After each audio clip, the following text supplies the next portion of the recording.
श्रीमद् वाल्मीकि रामायण बालकांड 13वां सर्ग। जय सिया राम। राजा का वशिष्ठ जी से यज्ञ की तैयारी के लिए अनुरोध। वशिष्ठ जी द्वारा इसके लिए सेवकों की नियुक्ति और सुमंत्र को राजाओं को बुलाने के लिए आदेश। समागत राजाओं का सत्कार तथा पत्नियों सहित राजा दशरथ का यज्ञ की दीक्षा लेना। वर्तमान बसंत ऋतु के बीतने पर जब पुनः दूसरा बसंत आया तब तक 1 वर्ष का समय पूरा हो गया। उस समय शक्तिशाली राजा दशरथ संतान के लिए अश्वमेध यज्ञ की दीक्षा लेने के निमित्त वशिष्ठ जी के समीप गए। वशिष्ठ जी को प्रणाम करके राजा ने न्यायता उनका पूजन किया और पुत्र प्राप्ति का उद्देश्य लेकर उन द्विज श्रेष्ठ मुनि से यह विनय युक्त बात कही।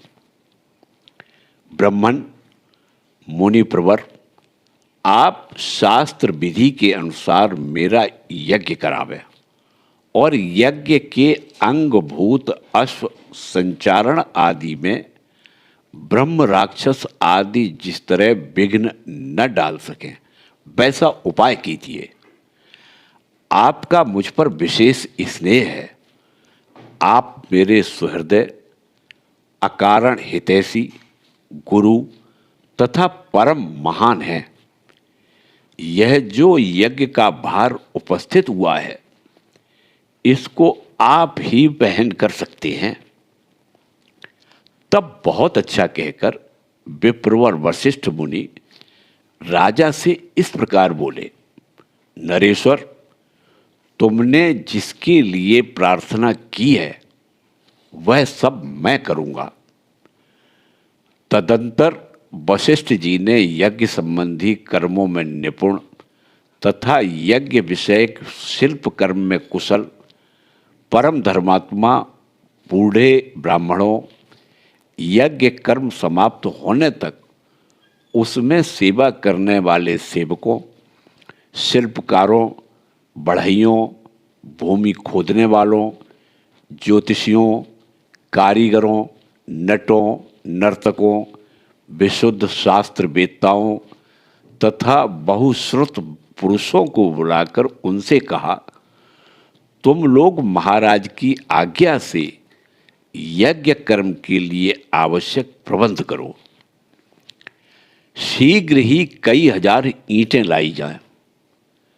राजाओं के ठहरने के लिए उनके योग्य अन्नपान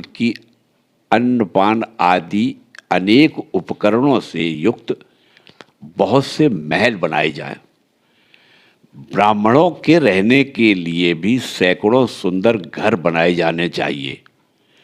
वे सभी गृह बहुत से भोजनीय अन्नपान आदि उपकरणों से युक्त तथा आंधी पानी आदि के निवारण में समर्थ हों। इसी तरह पूर्ववासियों के लिए भी विस्तृत मकान बनने चाहिए।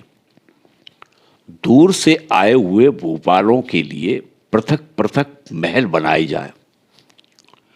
घोड़े और हाथियों के लिए भी शालाएं बनाई जाएं। साधारण लोगों के सोने के लिए भी घरों की व्यवस्था हो। विदेशी सैनिकों के लिए भी बड़ी बड़ी छावनियां बननी चाहिए। जो घर बनाए जाएं उनमें खाने पीने की प्रचुर सामग्री संचित रहे। उनमें सभी मनोवांछित पदार्थ सुलभ हों तथा नगरवासियों को भी बहुत सुंदर अन्न भोजन के लिए देना चाहिए। वह भी विधि पूर्वक सत्कार पूर्वक दिया जाए, अवहेलना करके नहीं। ऐसी व्यवस्था होनी चाहिए जिससे सभी वर्ण के लोग भली भांति सत्कृत हो सम्मान प्राप्त करें। काम और क्रोध के वशीभूत होकर भी किसी का आदर नहीं करना चाहिए, किसी का अनादर नहीं करना चाहिए। जो शिल्पी मनुष्य यज्ञ कर्म की आवश्यक तैयारी में लगे हों, उनका तो छोटे बड़े का ख्याल रखकर विशेष रूप से समादर करना चाहिए। जो सेवक या कारीगर धन और भोजन आदि के द्वारा सम्मानित किए जाते हैं, वे सब परिश्रम पूर्वक कार्य करते हैं। उनका किया हुआ सारा कार्य सुंदर ढंग से संपन्न होता है। उनका कोई काम बिगड़ने नहीं पाता। अतः तुम सब लोग प्रसन्न चित्त होकर ऐसा ही करो। तब वे सब लोग वशिष्ठ जी से मिलकर आपको जैसा अभीष्ट है उसके अनुसार ही करने के लिए अच्छी व्यवस्था की जाएगी। कोई भी काम बिगड़ने नहीं पाएगा। आपने जैसा कहा है हम लोग वैसा ही करेंगे, उसमें कोई त्रुटि नहीं आने देंगे। तदंतर वशिष्ठ जी ने सुमंत्र को बुलाकर कहा, इस पृथ्वी पर जो जो धार्मिक राजा, ब्राह्मण, क्षत्रिय, वैश्य और सहस्रों शूद्र हैं, उन सबको इस यज्ञ में आने के लिए निमंत्रित करो। सब देशों के अच्छे लोगों को सत्कार पूर्वक यहाँ ले आओ। मिथिला के स्वामी शूरवीर महाभाग जनक सत्यवादी नरेश हैं। उनको अपना पुराना संबंधी जानकर तुम स्वयं ही जाकर उन्हें बड़े आदर सत्कार के साथ यहाँ ले आओ। इसीलिए पहले तुम्हें यह बात बता देना चाहता हूं। इसी प्रकार काशी के राजा अपने स्नेही मित्र हैं और सदा प्रिय वचन बोलने वाले हैं। वे सदाचारी तथा देवताओं के तुल्य तेजस्वी हैं। अतः उन्हें भी स्वयं ही जाकर ले आओ। कैकई देश के बूढ़े राजा बड़े धर्मात्मा हैं। वे राज सिंह महाराज दशरथ के ससुर हैं। अतः उन्हें भी पुत्र सहित यहाँ ले आओ। अंग देश के स्वामी महाधनुर्धर राजा रोमपाद हमारे महाराज के मित्र हैं। अतः उन्हें पुत्र सहित यहाँ सत्कार पूर्वक ले आओ। कौशल राज भानुमान को भी सत्कार पूर्वक ले आओ। मगध देश के राजा प्राप्तिज्ञ को, जो शूरवीर और सर्वशास्त्र विशारद, परम उदार तथा पुरुषों में श्रेष्ठ हैं, स्वयं जाकर सत्कार पूर्वक बुला ले आओ। महाराज की आज्ञा लेकर तुम पूर्व देश के श्रेष्ठ नरेशों को तथा सिंधु, सौवीर एवं सौराष्ट्र देश के भूपालों को यहाँ आने के लिए निमंत्रण दो। दक्षिण भारत के समस्त नरेशों को भी आमंत्रित करो। इस भूतल पर और भी जो जो नरेश महाराज के प्रति स्नेह रखते हैं, उन सबको सेवकों और सगे संबंधियों सहित यथासंभव शीघ्र बुला लो। महाराज की आज्ञा से बड़भागी दूतों द्वारा इन सब के पास बुलावा भेज दो। वशिष्ठ का यह वचन सुनकर सुमंत्र ने तुरंत ही अच्छे पुरुषों को राजाओं की बुलाहट के लिए जाने का आदेश दे दिया। परम बुद्धिमान धर्मात्मा सुमंत्र वशिष्ठ मुनि की आज्ञा से खास राजाओं को बुलाने के लिए स्वयं ही गए।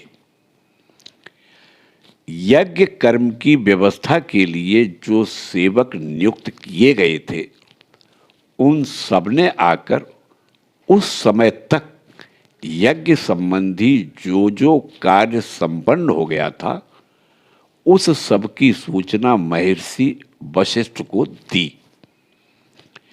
यह सुनकर द्विज श्रेष्ठ मुनि बड़े प्रसन्न हुए और उन सबसे बोले, भद्र पुरुषों, किसी को जो कुछ देना हो उसे अवहेलना या अनादर पूर्वक नहीं देना चाहिए, क्योंकि अनादर पूर्वक दिया हुआ दान दाता को नष्ट कर देता है, इसमें संशय नहीं। तदंतर कुछ दिनों के बाद राजा लोग महाराज दशरथ के लिए बहुत से रत्नों की भेंट लेकर अयोध्या में आए।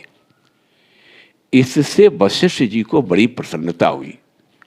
उन्होंने राजा से कहा, पुरुष सिंह, तुम्हारी आज्ञा से राजा लोग यहां आ गए। नृप श्रेष्ठ, मैंने भी यथा योग्य उन सबका सत्कार किया है। हमारे कार्यकर्ताओं ने पूर्णतः सावधान रहकर यज्ञ के लिए सारी तैयारी की है। अब तुम भी यज्ञ करने के लिए यज्ञ मंडप के समीप चलो। राजेंद्र, यज्ञ मंडप में सब और सभी वांछनीय वस्तुएं एकत्र कर दी गई हैं। आप स्वयं चलकर देखें, यह मंडप इतना शीघ्र तैयार किया गया है मानो मन के संकल्प से ही बन गया हो। मुनिवर वशिष्ठ तथा ऋष्यशृंग दोनों के आदेश से शुभ नक्षत्र वाले दिन को राजा दशरथ यज्ञ के लिए राजभवन से निकले। तत्पश्चात वशिष्ठ आदि सभी श्रेष्ठ द्विजों ने यज्ञ मंडप में जाकर ऋष्यशृंग को आगे करके शास्त्रोक्त विधि के अनुसार यज्ञ कर्म का आरंभ किया। पत्नियों सहित श्रीमान अवध नरेश ने यज्ञ की दीक्षा ली। इस प्रकार श्री वाल्मीकि निर्मित आर्ष रामायण आदि काव्य के बालकांड में 13वां सर्ग पूरा हुआ। जय सिया राम।